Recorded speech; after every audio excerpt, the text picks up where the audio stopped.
우리가 지금 계속해서 말씀으로 우리 보고 있는데 수요일마다 우리 그 성경의 전체적인 맥락을 보기 위해서 우리가 이 말씀을 계속해서 보고 있습니다. 다른 주일이나 금요일과는 조금 다르게 수요일에서 계속하고 있는 것은 말씀을 그냥 한 군데만 집중적으로 보는 것도 중요하지만 전체적으로 말씀이 어떠한 말씀을 가지고 어떠한 맥락으로 성경이 어떠한 큰 그림을 우리에게 그려주고 있는지 그것을 우리가 나누고 있습니다. 그래서 우리 사무엘상 벌써 이제 10장까지 오게 됐는데요. 우리 10장 9절 시작하기 전에 잠깐 지난 시간에 있었던 말씀을 잠깐 요약해 드리면, 이 이스라엘 사람들이 하나님을 대신할 인간왕을 달라고 그렇게 얘기를 했습니다. 그래서 하나님께서는 사울을 선택하셨고 또 사울을 이 선택하셨다 그 사실을 사울에게 알려주기 위해서 세 가지 일을 일어나게 하셨습니다. 첫 번째가 이 하나님께 제사 지내러 가는 사람들에게 떡 2덩이를 받게 되고 예언하는 선지자들 사이에서 그 무리들을 만나게 될 것이고, 마지막으로 하나님의 신이 사울에게 임할 것이다. 이 세 가지를 이 하나님께서 말씀을 하셨습니다. 이 세 가지가 일어나는 것을 보고 이 사울이 하나님의 말씀을 이루어질 것이다, 하나님께서 선택하신 왕이 될 것이다, 그것을 깨닫게 하셨습니다. 자, 이제 말씀이 시작을 하는데, 그렇게 하나님께서 이 말씀을 사무엘을 통해서 하신 다음에 사울이 그 말을 듣고 돌아서는 그때 떠나려 하자마자 하나님께서 그 말씀을 이루어 주신다는 사실입니다. 그래서 우리 사무엘상 10장 9절 말씀 우리 같이 읽겠습니다. 시작. 그가 사무엘에게서 떠나려고 몸을 돌이킬 때 하나님이 새 마음을 주셨고 그날 그 징조도 다 응하니라. 이 하나님께서 이 사울이 돌아서서 자기 집으로 떠나려고 할 때 하나님께서 약속하신 그것 중에 그 세 가지 징표 중에 하나가 나타나게 되는데, 이 하나님께서 새로운 그 신을 주시는, 하나님께서 영을 주시는 그 사실을 응하게 됩니다. 그런데 하나님께서 이렇게 하셨다는 그 사실을 보고 많은 분이 사울이 새로운 마음을 주셨다 이것을 보고 하나님 구원하셨다라는 말씀으로 오해하시는 분들도 있습니다. 하나님께서는 새로운 마음을 주셨다는 것이 사울을 구원하시기 위해서 새로운 영을 주셨다 이 말씀이 아니라, 하나님께서는 사울을 왕으로서 일할 수 있는 마음을 주셨다는 겁니다. 사울이 왕으로서 이제 지명하셨으니까 사울의 왕으로서 일할 수 있는 지혜도 주시고 그리고 그런 마음을 주시고 용기를 주셨다는 사실입니다. 왜냐하면 하나님께서는 어떠한 일을 맡기실 때 단순히 그 일을 그냥 주실 뿐만 아니라 그 일과 함께 그 일을 할 수 있는 능력을 함께 주시기 때문입니다. 그래서 구약 성경에서도 보면 하나님께서 그 성막을 만들라고 하실 때도 그 성막을 만들면서 하나님의 영을 주셔서 능력을 주시고, 그래서 하나님께서는 사울에게도 마찬가지로 이 왕을 시키게 하셨으니 이제 그것과 함께 왕을 일할 수 있는 그런 능력도 주셨다는, 왕의 마음도 주셨다는 사실입니다. 자, 그리고 난 다음에 하나님께서 사울에게 이루어지리라고 말씀하신 것들이 다 이루어졌습니다. 우리 10장 10절 말씀 같이 읽겠습니다. 시작. 그들이 산에 이를 때 선지자의 무리가 그를 영접하고 하나님의 영이 사울에게 크게 임함으로 그가 그들 중에서 예언을 하니. 자, 이 말씀을 통해서 사무엘에게 말한 이 세 가지 상징이 다 이루어졌다는 것을 볼 수가 있습니다. 그런데 중요한 것은 이것들이 이루어지는 것을 보면서 사울만 봤던 게 아니라 사울 주변에 있는 그 기브아 사람들도 봤다는 겁니다. 기브아가 어디냐면 사울의 고향입니다. 사울 고향 사람들도 사울을 보니까 사울이 안 하던 그런 행동들을 하니까 굉장히 의아하게 생각하게 됐습니다. 그래서 11절과 12절 우리 같이 읽겠습니다. 시작. 전에 사울을 알던 모든 사람들이 사울의 선지자들과 함께 예언함을 보고 서로 이르되 기스의 아들에게 무슨 일이 일어나느냐, 사울도 선지자들 중에 있느냐 하고 그곳에 어떤 사람은 말하여 이르되 그들의 아버지가 누구냐 한지라. 그러므로 속담이 되어 이르되 사울도 선지자들 중에 있느냐 하더라. 자, 기브아가 사울의 고향인데 사울이 고향에서 선지자들과 함께 예언하는 것을 보니까 고향 사람들이 굉장히 놀라는 겁니다. 더 이상 과거의 사울이 아니다, 저 사람 처음 보는 그런 모습을 보게 됩니다. 그런데 더욱 중요한 것은 사울이 왜 그렇게 변했는지 이해를 할 수가 없었습니다. 그것을 통해서 성경이 계속해서 우리에게 알려주는 것은 하나님께서 사울에게 새로운 마음을 주셔서 이제 전혀 과거와는 다른 사람이 됐다. 새로운 마음을 가진 사람으로 변화가 됐다. 하나님께서 새로운 능력을 주셔서 왕으로 성공할 수 있는 모든 조건을 하나님께서 갖추게 하셨다는 사실을 보여주고 있습니다. 그래서 하나님께서 사울을 새로운 마음을 주셔서 이제 왕으로서 성공할 수 있는 모든 조건을 갖추게 하셨으니까 이제 사울이 해야 되는 것은 무엇이냐면 하나님을 믿고 살아가기만 하면 되는 것이었습니다. 그런데 우리가 잘 알다시피 사울은 처음에는 좋은데 나중에 갈수록 하나님을 멀리하고 결국에선 실패하게 됩니다. 자, 사무엘상 10장 13절 말씀 우리 같이 읽겠습니다. 시작. 사울이 예언하기를 마치고 산당으로 가니라. 이제 사울이 지난 단 며칠 동안이지만 자신에게 일어난 엄청난 일들을 생각하면서 이제 고민할 그런 장소를 찾아서 산당으로 가게 되고 또 그 산당으로 가게 됨과 동시에 이 제사장이라는 사람들에게서 떡을 받았지 않습니까? 그것을 이제 하나님께 드리면서 이 산당으로 가게 됩니다. 그런데 거기에서 중요한 일이 벌어지는데 자신의 그 숙부를 만나게 되는 겁니다. 14절부터 16절까지 말씀입니다. 같이 읽겠습니다. 사울의 숙부가 사울과 그의 사환에게 이르되 너희가 어디로 갔더냐? 사울이 이르되 암나귀들을 찾다가 찾지 못함으로 사무엘에게 갔었나이다 하니 사울의 숙부가 이르되 청하노니 사무엘이 너희에게 이른 말을 내게 말하라 하니라.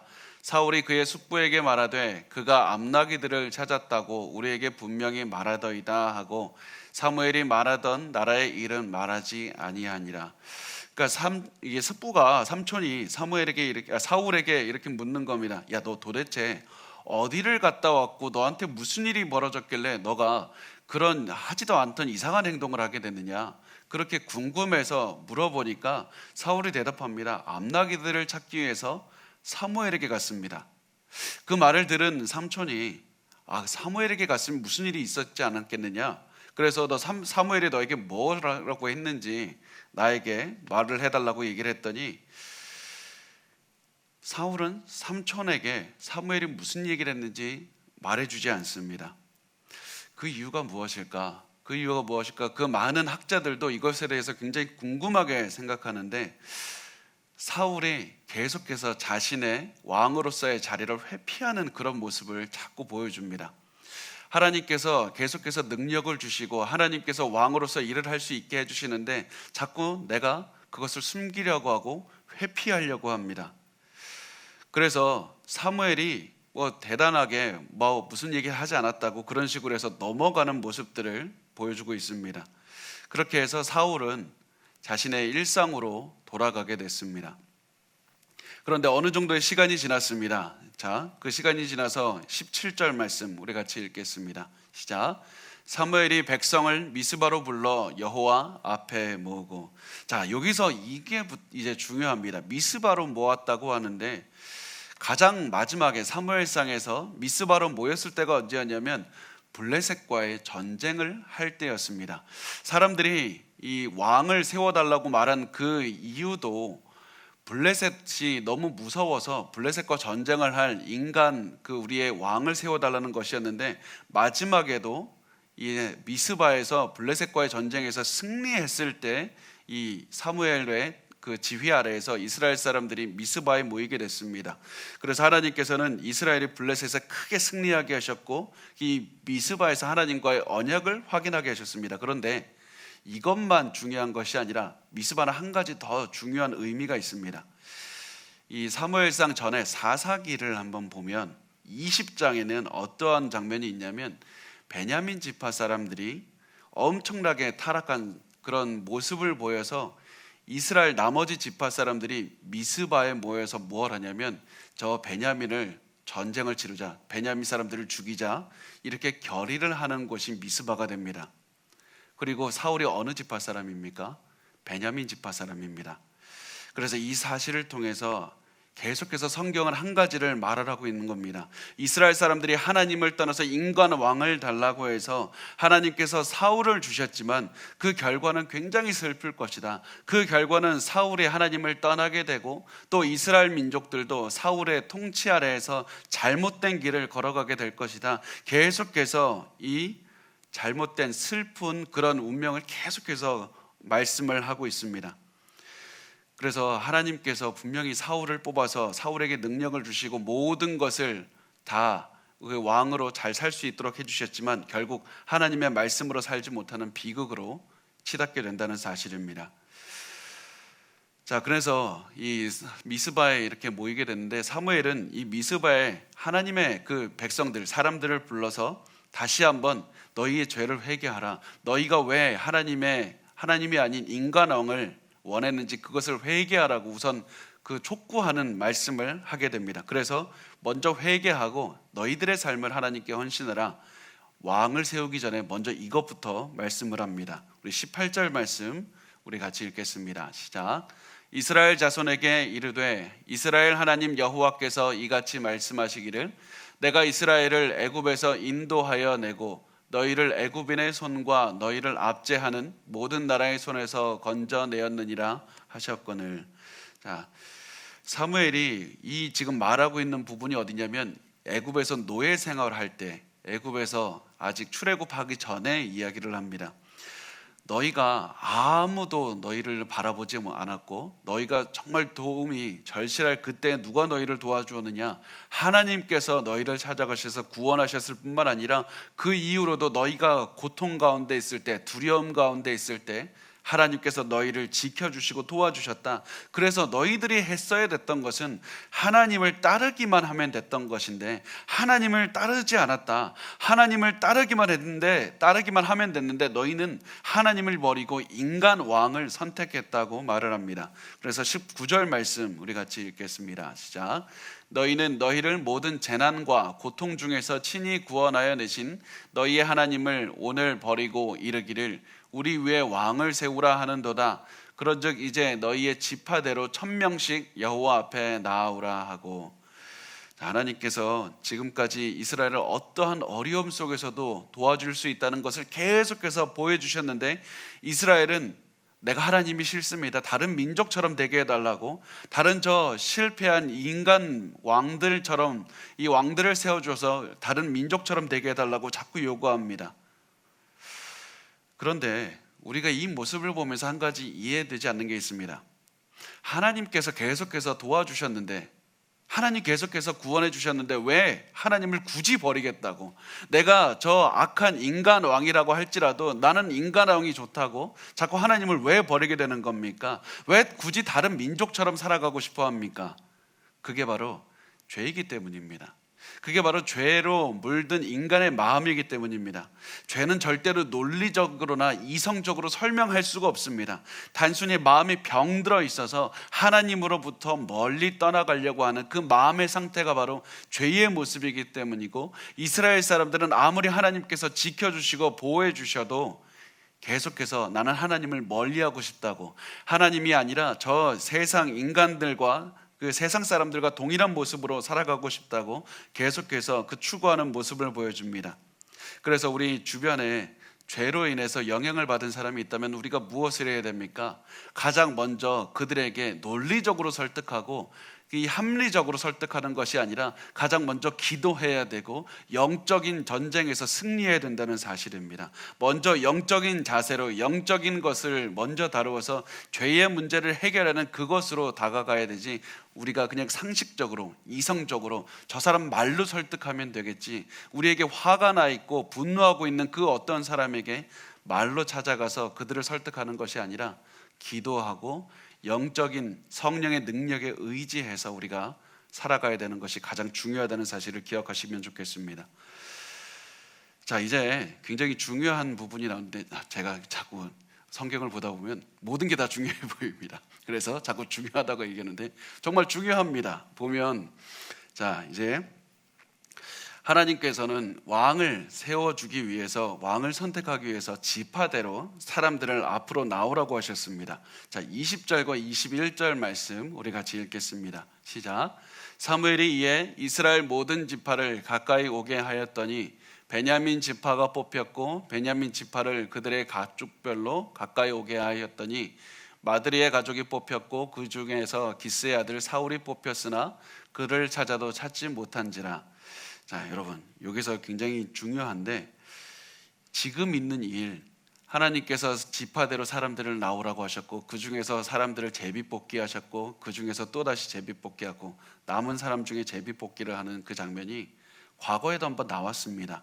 그게 어디냐면 그 아간이라고, 그 아간의 사건 때 나왔습니다. 여호수아 때 그 아간이라는 사람이 있었는데, 그 사람은 하나님의 물건을 훔쳐가서 자기 집에 숨긴 사람이었습니다. 그래서 하나님께서는 굉장히 진노하셔서 이 사람을 찾아내기 위해서 무엇을 하셨냐면 일부러 제비뽑기의 방법을 사용하셨습니다.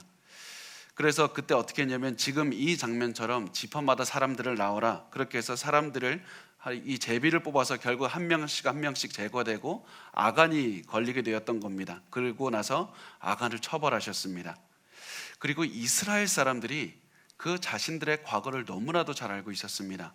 그래서 하나님께서 지파대로 나오라고 말씀하셨을 때 이거 뭐 어디선가 본 장면인데, 야, 이거 끝이 좋지 않은데, 그런 마음으로 굉장히 두려워했을 겁니다.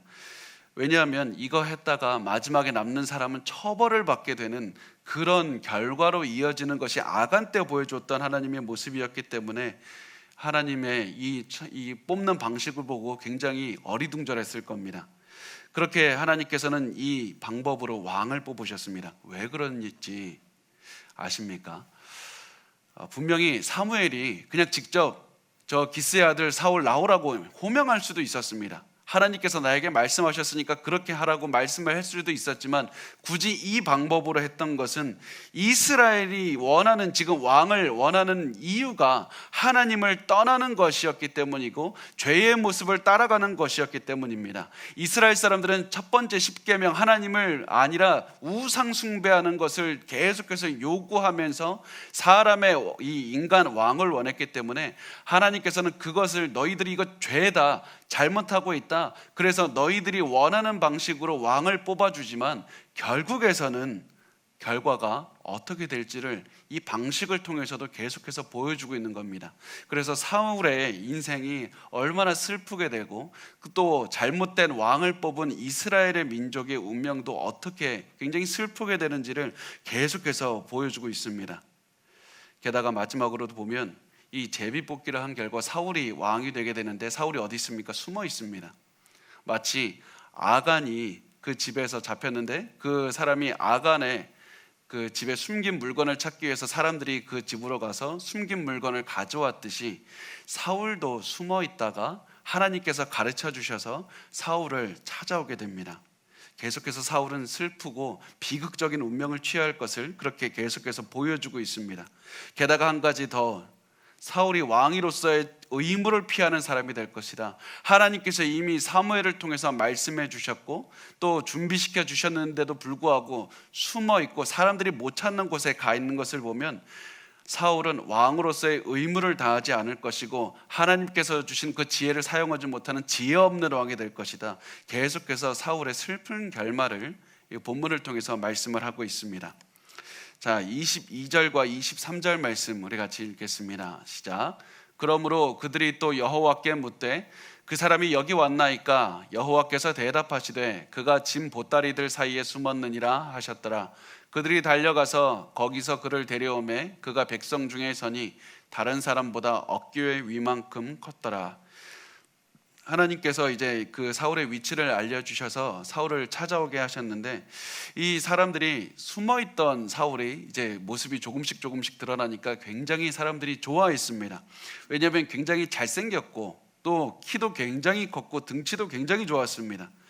그 체격을 보고 사람들이 좋아했던 겁니다. 왜 등치가 왜 커서 왜 그게 좋냐? 보면 성경에서는 하나님의 백성들이 아닌, 하나님의 언약 백성이 아닌 사람들을 묘사할 때 키가 컸다, 바로 우리가 그 정탐꾼들이 이 약속의 땅을 정탐할 때 그들이 등치가 컸습니다. 키가 큽니다. 그래서 우리를 메뚜기처럼 너무나도 작게 보입니다. 이것처럼 이스라엘 사람들은 저 이방 민족들을 볼 때 우리보다 키가 크고 우리보다 덩치가 좋기 때문에 우리는 아무것도 아니라고, 그래서 우리도 저 민족들처럼 되고 싶다는 마음으로 계속해서 다른 민족들을 갈망하고 있었는데, 자신들의 왕이 그 누구보다도 가장 등치가 크고 가장 그 이방 민족들보다 더 크다는 그 사실을 보니까 기뻐했던 것이었습니다. 우리가 드디어 죄가 있는 민족들처럼 되었다, 하나님을 벗어나게 되었다는 그 죄의 모습을 계속해서 보여주고 있습니다. 자, 24절 말씀 우리 같이 읽겠습니다. 시작. 사무엘이 모든 백성에게 이르되 너희는 여호와께서 택하신 자를 보느냐, 모든 백성 중에 짝할 리가 없느니라 하니 모든 백성이 왕의 만세를 외쳐 부르니라.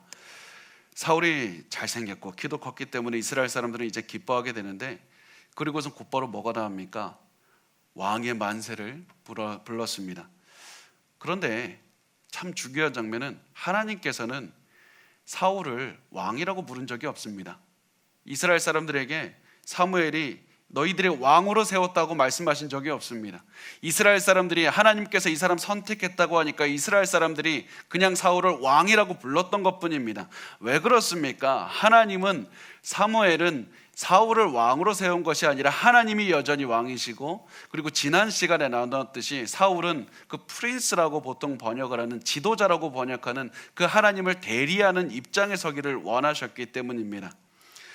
왕은 여전히 하나님이시다, 그것을 기억하라. 아무리 너희에게 왕이 세워졌어도 너희가 온전히 살아가는 방법은 하나님을 왕으로 삼고 그 너희 인간왕을 지도자, 프린스, 왕, 킹은 하나님이고 프린스, 그러니까 그 단순히 그 하나님의 명을 받아서 인도하는 그런 직책에 인간 왕이 놓여있다는 사실을 기억하라고 그렇게 하나님은 계속해서 이끌어 가셨는데, 이스라엘은 그렇지 않았습니다. 드디어 우리에게 왕이 생겼다, 그런 마음으로 기뻐했습니다. 그런데도 불구하고 하나님은 사랑의 하나님이셨고 죄인들을 포기하지 않는 그 사랑의 하나님이십니다. 그래서 다른 민족들처럼 만들지 않게 하시려고 사무엘상 10장 25절 말씀 이렇게 말씀합니다. 우리 같이 읽겠습니다. 사무엘이 나라의 제도를 백성에게 말하고 책에 기록하여 여호와 앞에 두고 모든 백성을 각기 집으로 보내매. 자, 사무엘이 말한 나라의 제도가 도대체 무엇이냐? 이 나라의 그 근간이 세우는 그런 제도들을 말씀해 주셨는데, 그게 기록되지 않아서 정확하게 뭔지는 모르지만 많은 학자들이 이 모세가 기록한 신명기 17장 14절에서 20절 말씀이 분명히 사무엘이 말한 나라의 제도에 포함이 되어 있었을 것이다, 그렇게 추정을 합니다. 그래서 우리 신명기 17장 14절에서 20절 말씀 우리 한 목소리로 같이 읽겠습니다. 시작. 내가 내 하나님 여호와께서 내게 주시는 땅에 이르러 그 땅을 차지하고 거주할 때 만일 우리도 우리 주위의 모든 민족들 같이 우리 위에 왕을 세워야겠다는 생각이 나거든 반드시 내 하나님 여호와께서 택하신 자를 내 위에 왕으로 세울 것이며 내 위에 왕을 세우려면 내 형제 중에서 한 사람을 할 것이요 내 형제 아닌 타국이를 내 위에 세우지 말 것이며 그는 병마를 많이 두지 말 것이요 병마를 많이 얻으려고 그 백성을 애굽으로 돌아가게 하지 말 것이니 이는 여호와께서 너희에게 이르시기를 너희가 이후에는 그 길로 다시 돌아가지 말 것이라 하셨음이며 그에게 아내를 많이 두어 그의 마음이 미혹되게 하지 말 것이며 자기를 위하여 은금을 많이 쌓아두지 말 것이니라. 그리고 그가 왕위에 오르거든 이 율법서의 등사본을 레위 사람 제사장 앞에서 책에 기록하여 평생에 자기 옆에 두고 읽어 그의 하나님 여호와가 경외하기를 배우며 이 율법의 모든 말과 이 규례를 지켜 행할 것이라. 그리하면 그의 마음이 그의 형제 위에 교만하지 아니하고 이 명령에서 떠나 좌로나 우로나 치우치지 아니하리니 이스라엘 중에서 그와 그의 자손이 왕위에 있는 날이 장구하리라. 이것을 통해서 결국 모세가 말하고 있는 것이 무엇이냐면 너희는 왕을 세워도 이방 민족의 왕처럼 세우면 안 된다. 결국 그 얘기를 하고 있는 겁니다. 그런데 우리가 이 말씀을 읽으면서 계속해서 한 가지 그 떠오르는 왕이 있죠. 이스라엘 왕 중에서 이 모습에 가장 그 하나님의 말씀을 잘 어긴 왕이 누굽니까? 솔로몬입니다. 솔로몬은 우리가 생각하는 것처럼 모든 것을 잘 살았던 왕이 아니라 굉장히 하나님의 뜻을 어기면서 살았던 왕이었습니다. 그래서 이 모습처럼 너희는 절대로 살면 안 된다. 다른 민족들의 왕같이 되면 안 되고 이스라엘의 왕이 세워져도 하나님의 명령을 따라야 되고 하나님의 율법을 지키면서 살아야 된다고 말씀을 하셨습니다. 그렇게 해서 이스라엘 민족들이 아무리 하나님을 떠나려고 왕을 세운다 할지라도 하나님께서는 그 왕을 하나님께 복종시켜서 여전히 하나님이 왕인 나라, 여전히 하나님의 중심인 나라로 만들어 가려고 이미 다 준비를 해놓으신 것이었습니다. 이렇게 하나님께서는 말씀하신 다음에 굉장히 또 중요한데 사무엘이 이렇게 말한 다음에 뭐라고 얘기를 하냐면 모든 백성을 각기 집으로 보내매 25절에 그렇게 말씀합니다. 모든 백성을 각기 집으로 보내매. 이게 왜 중요하냐면 누가 보냈습니까? 사무엘이 보냈습니다. 방금 왕을 세웠습니다. 방금 사울을 왕으로 세웠고 사람들이 환호하고 있는데 그때 사울이 사무엘을 비롯한 모든 백성을 집으로 보낸 것이 아니라 사무엘이 사울을 비롯한 모든 왕을 다 집으로 보냈다고 합니다. 이것을 통해서 사무엘에게 여전히 권력이 있고 다시 말해서 하나님께서 여전히 통치하는 모습을 보여주고 있습니다. 여전히 하나님께서 아무리 왕이라고 할지라도 하나님을 대리하는 선지자의 말에 모든 사람이 순종하는 모습을 보여주고 있습니다. 그래서 이 모습이 계속해서 유지가 되어야 될 텐데 사울의 결론이 계속해서 이 하나님을 떠나는 것이었기 때문에 잘못된 것이지 사울의 처음 모습은 어느 정도 하나님의 뜻에 따랐다고 괜찮다고 말할 수가 있습니다. 자, 26절 우리 같이 읽겠습니다. 시작. 사울도 기브와 자기 집으로 갈 때 마음이 하나님께 감동된 유력한 자들과 함께 갔느니라. 자, 사울이 하나님께 감동된 유력한 자들이 뭐냐면 용기 있는 자들, 용맹한 자들, 다시 말하면 하나님께서 이 사울에게 군대를 주셨다는 말입니다. 하나님께서 사람들의 마음을 움직여서 군대를 주셔서 이제 어떻게 됩니까? 사울에게 이스라엘에 다스릴 수 있는 제도를 주셨고 군대를 주셨습니다. 그리고 사울에게 왕으로서 섬길 수 있는 마음을 주셔서 이제는 사울이 하나님의 말씀을 따르기만 하면 모든 것을 성공할 수 있는 조건이 다 갖춰진 겁니다. 이제 하나님의 말씀대로 민족을 이끌기만 하면 되는 것이었습니다. 그런데 이때 한 가지 문제가 발생합니다. 그게 27절에 나오는데 27절 같이 읽겠습니다. 어떤 불량배는 이르되 이 사람이 어떻게 우리를 구원하겠느냐 하고 멸시하며 예물을 바치지 아니하였으나 그는 잠잠하였더라. 처음에 사람들이 사울이 세워졌다는 소식을 보고 굉장히 환호를 보냈습니다. 굉장히 좋아했습니다. 그런데 시간이 지나면서 사울을 인정하지 않게 됩니다. 왜 그렇습니까? 자신들이 원했던 왕은 하나님의 그 통치를 받지 않고 저 세상의 왕들처럼 죄를 짓고 자기들이 원하는 삶의 모습대로 살아가야 되는데 사울이 계속해서 사무엘의 그 명령을 받고 있었기 때문이었습니다. 사울은 여전히 하나님의 말씀을 듣는 왕이었습니다. 이스라엘은 다른 민족처럼 변하지를 않았습니다. 그래서 거기에 불만을 품은 사람들이 사무엘이 이렇게 아직도 영향력을 끼치고 있고 사울이 여전히 사무엘의 말을 듣는 것을 보고 우리는 다른 그 민족들처럼 될 수가 없다. 그래서 사울에게 등을 돌렸던 겁니다. 그래서 사울을 멸시하는 모습을 보여주지만 사울이 지금 처음의 모습은 어떻습니까? 아무런 말도 하지 않고 이들을 관대하게 대합니다. 이들에게 전쟁에 하나님께서 주신 그 군대를 사용해서 이 사람들을 처벌하는 것이 아니라 관대하게 대하는 모습을 보여줍니다. 그런데 이제 그런 모습으로 천천히 조금씩 이 나라가 당장에 지금 왕이 세워지긴 했지만 당장에 왕국이 세워진 지가 오래되지는 않았기 때문에 여전히 시스템이 제대로 서 있지 않고 여전히 그 모든 것은 원래 제자리로 돌아가는 모습을 보여줍니다. 그래서 사람들은 여전히 사울을 왕으로 인정하지 않고 사울도 어떤 왕궁에 가서 있는다기보다는 일을 하면서 그 나라에 자기의 집에 있게 됩니다. 그런데 어느 날 사울의 리더십이 세워지는 그때가 찾아왔습니다. 그때가 언제냐면 위기를 통해서였습니다. 하나님은 위기를 통해서 하나님의 뜻을 이루어 가십니다. 우리의 인생에서 위기가 온다고 해서 고난이거나 잘못된 것이 아니라 하나님께서는 그것을 통해서 악을 통해서 선을 이루시고, 사람들이, 이스라엘 사람들이 장악한 왕을 원했지만 하나님께서는 그것을 통해서 선을 이루어 가셨듯이, 하나님께서는 위기, 전쟁에 누가 침략했을 때 그 상황을 사용하셔서 선을 이루어 가신다는 사실입니다. 그래서 그 위기에, 민족의 위기인 전쟁을 사울이 이끌게 하시면서 사울의 리더십을 세우게 되십니다. 자, 그래서 사무엘상 11장 1절 말씀 우리 같이 읽겠습니다. 시작. 암몬 사람 나하스가 올라와서 길르앗 야베스에 맞서 진침해 야베스 모든 사람들이 나하스에게 이르되 우리여 언약하자, 그리하면 우리가 너를 섬기리라 하니.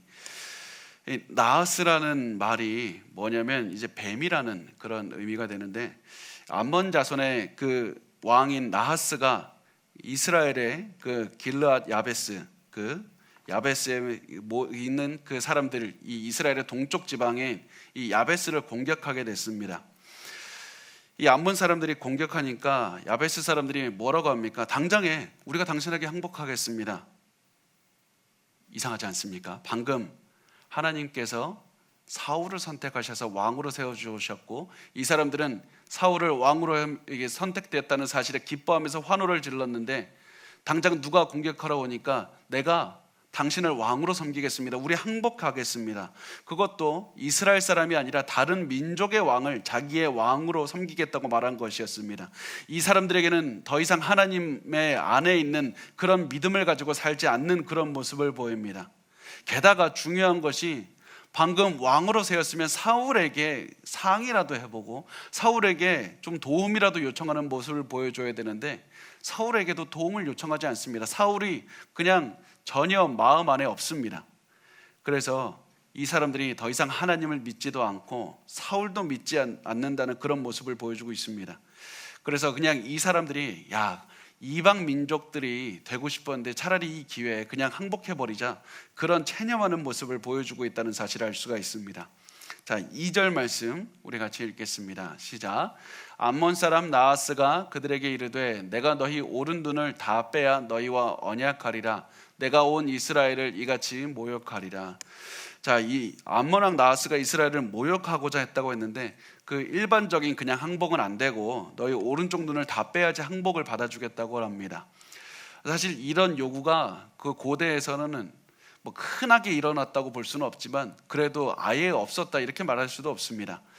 그 고대 전쟁을 하면, 아니면 뭐 그 재판에서 그렇게 그 판결을 내릴 때 상대방의 몸을 상하게 하는 것은 흔하게 있었던 일이었습니다. 뭐 손가락을 자른다든지 이런 얘기하면 안 되겠죠. 네, 여튼 그렇게 잔인한 일들을 하는데, 그 중에서도 이 사람이 오른쪽 눈을 빼겠다 이렇게 얘기를 합니다. 왜 오른쪽 눈을 뺍니까? 오른쪽 눈을 빼면 상대방을 조종하기 쉽기 때문입니다. 만약에 내가 누군가를 정복했는데 저 사람이 몸이 온전하다면 곧바로 자기가 그 군대를 조직해서 나에게 대항할 수가 있을 겁니다. 그런데 오른쪽 눈이 없다면 그 사람들이 그 전쟁을 하기도 굉장히 어려울 겁니다. 그래서 이 상대방을 조종하기 쉽게 만들기 위해서, 군대를 만들지 못하게 하기 위해서 이 사람들이 너희 오른쪽 눈을 다 빼야지 항복을 받아주겠다 이렇게 얘기를 합니다. 그런데 이럴 때 위협받은 야베스 사람들이 굉장히 굴욕적인 말을 하는데, 그 말이 11장 3절에 나옵니다. 우리 같이 읽겠습니다. 야베스 장로들이 그에게 이르되 우리에게 이레 동안 말미를 주어 우리가 이스라엘 온 지역에 전령들을 보내게 하라. 만일 우리를 구원할 자가 없으면 내게 나아가리라 하니라. 자, 우리를 누가 도와줄 수 있는지는 없는지는 잘 모르겠다. 그런데 우리에게 제발 7일만 달라고, 제발 7일만 달라고, 그래서 우리가 좀 알아볼 수라도 있게 해달라고 얘기를 합니다. 그런데 암몬 자손이 뭐라고 합니까? 나하스가 하는 말이 그냥 그렇게 7일 동안 찾아보라고 얘기합니다. 이 모습이 어떻게 가질 수 있냐면 자신감이 있기 때문입니다. 너희들이 해봤자 나에 대항할 수 있는 군대를 7일 안에 마련할 수 있을 리가 없다. 그래서 7일 동안의 시간을 주는 그런 모습을 보여줍니다. 그래서 이스라엘 사람들은 이제 7일 동안 사람들을 찾게 되는데, 이때 이 야베스 사람들에 대한 두 가지 중요한 것을 알 수가 있습니다. 첫 번째가 무엇이냐면 이들은 끝까지 사울을 기억하지 못한다는 사실입니다. 하나님께서 자신들을 위해 세우신 사울을 기억하지도 않았고 인정하지도 않았습니다. 그래서 길랏 야베스 사람들이 자기들의 도울 사람을 온 지역에 전령을 보내서 좀 도와달라고 합니다. 두 번째 이스라엘 사람들이 이 사람들이 잘못된 모습은 하나님께 기도하지 않았습니다. 하나님께 기도해서 도움을 요청하지 않았습니다. 그 어떠한 것도 없이 그냥 나에게 도와줄 사람을 찾아 나서는 그런 모습을 보여줍니다.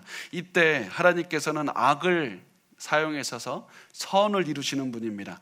그래서 4절 우리 말씀을 같이 읽겠습니다. 시작. 이에 전령들이 사울이 사는 기브아에 이르러 이 말을 백성에게 전하매 모든 백성이 소리를 높여 울더니, 자, 야베스에서 온 사람들이 사울이 사는 기브아까지 도착했는데 기브아에서 사울을 또 찾지를 않습니다. 사울이 중요한 인물이 아닙니다. 그러다가 마침내 사울이 야베스 사람들의 소식을 듣게 됩니다. 우리 5절 같이 읽겠습니다. 시작.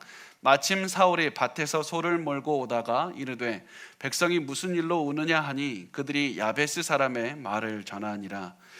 자, 근데 사울이 어떤 모습으로 옵니까? 처음에 암낙이 쫓는 그런 모습으로 나오다가 지금은 이제 밭에서 소모는 모습으로 나옵니다.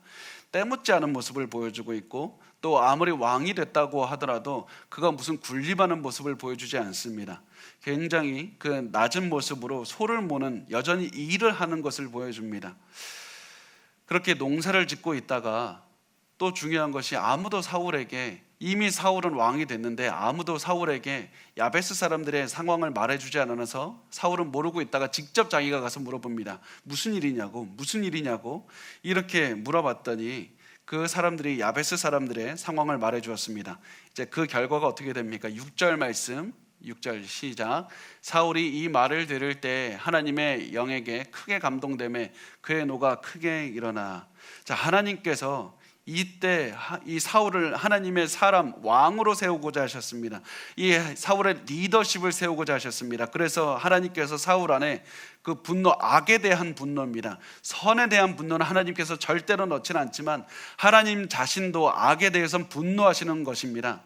우리가 흔히 분노하는 거, 화내는 거 나쁜 것이라고 생각하는데, 우리가 텔레비전을 보면서 누군가 강간을 당했거나 살해를 당했거나 어떤 아이가 그렇게 그 모멸감을 당하고 그렇게 잘못된 것을 보면 우리가 분노하는 것이 당연한 겁니다. 정의로운 겁니다. 그래서 하나님께서도 이 야베스 사람들이 당하는 그 잘못된 모습을 통해서 사울에게 분노를 넣어주신 겁니다. 게다가 중요한 것이 무엇입니까? 하나님께서는 사울의 그 즉흥적인 결단, 내가 그냥 열심히 싸워야 되겠다, 저 사람들 당하고 있으니까 싸워야 되겠다, 이런 마음을 갖게 하신 것이 아니라 하나님이 주시는 그 분노로, 하나님이 주시는 결단으로서 사울이 앞서 나가게 하셨다는 사실입니다.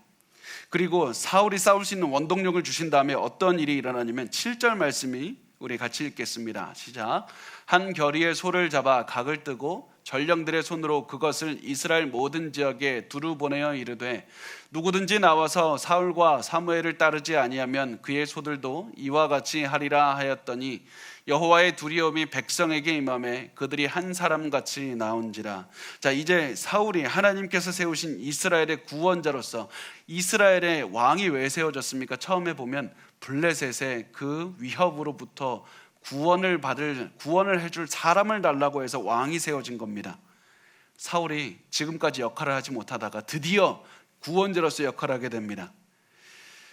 그래서 사울이 하는 말은 이제 나를 리더로 인정하라, 나를 하나님이 세우신 구원자로 인정하고 나를 따르라라고 얘기를 했을 때 사람들이 즉흥적인 결단을 한 것이 아니라 사람들의 마음을 하나님이 또다시 이끄시는 그런 결과를 맞이하게 하십니다.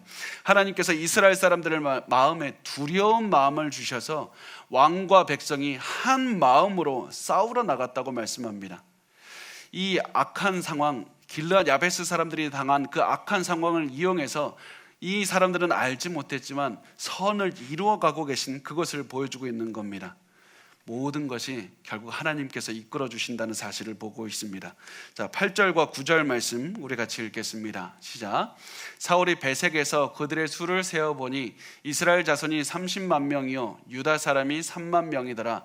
무리가 와 있는 전령들에게 이르되 너희는 길앗 야베스 사람에게 이같이 이르기를 내일 해가 더울 때 너희가 구원을 받으리라 하라. 전령들이 돌아가서 야베스 사람들에게 전하매 그들이 기뻐하니라.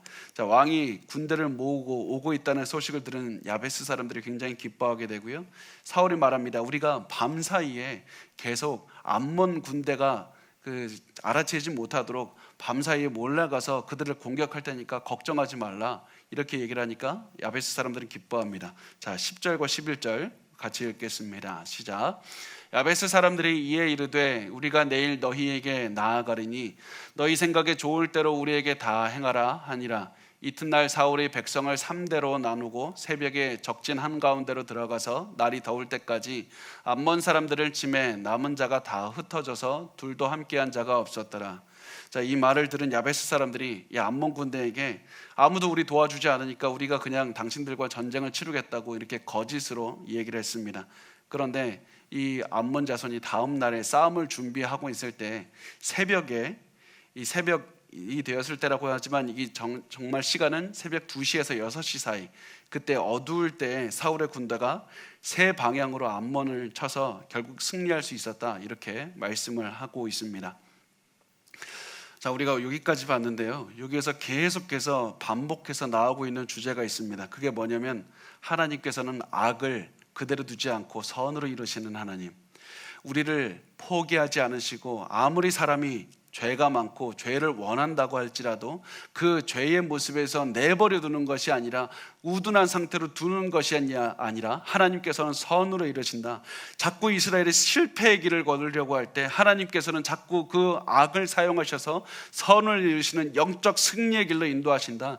그 사실을 말씀을 하고 있다는 사실입니다. 그래서 우리가 이 사실을 보면서 창세기에 요셉이 한 말을 보면서 기뻐할 수가 있는 겁니다. 우리 마지막으로 창세기 50장 20절 말씀을 같이 읽겠습니다. 시작. 당신들은 나를 해하려 하였으나 하나님은 그것을 선으로 바꾸사 오늘과 같이 많은 백성의 생명을 구원하게 하시려 하셨나니. 하나님께서는 인간의 나약함, 인간의 악함을 하나님의 강함과 하나님의 선함으로 인도하시는 분입니다. 그래서 우리가 기뻐할 수 있는 겁니다. 그래서 제가 성경에서 제일 좋아하는 말이 그러나 하나님이 되는 겁니다. 하나님께서는 우리가 악한 가운데 살아갈지라도 그러나 하나님께서 우리의 삶을 선으로 인도하시는 것입니다. 아무리 우리가 잘못된 길을 걸어간다 할지라도 하나님은 포기하지 않고 우리를 선으로 인도하신다는 사실을 바라보면서 기뻐할 수 있는 겁니다. 그래서 오늘 우리가 처하는 환경이 어렵다고 할지라도, 힘들다고 할지라도, 아무리 갈 길이 보이지 않는다고 할지라도 그럼에도 기뻐할 수 있는 것은 그러나 하나님께서 우리의 삶을 알고 계시고 이 모든 상대방이 나에게 주고 있는 악을 통해서 선으로 만들어 가실 것이다. 그것에 대한 믿음이 있기 때문입니다. 그래서 오늘 우리가 어떤 상황에 처했든지 간에 항상 하나님을 믿으시고 하나님을 따라가셨으면 좋겠습니다. 왜냐하면 그러나 하나님께서 우리의 삶을 오늘도 인도하고 계시기 때문입니다. 자, 그래서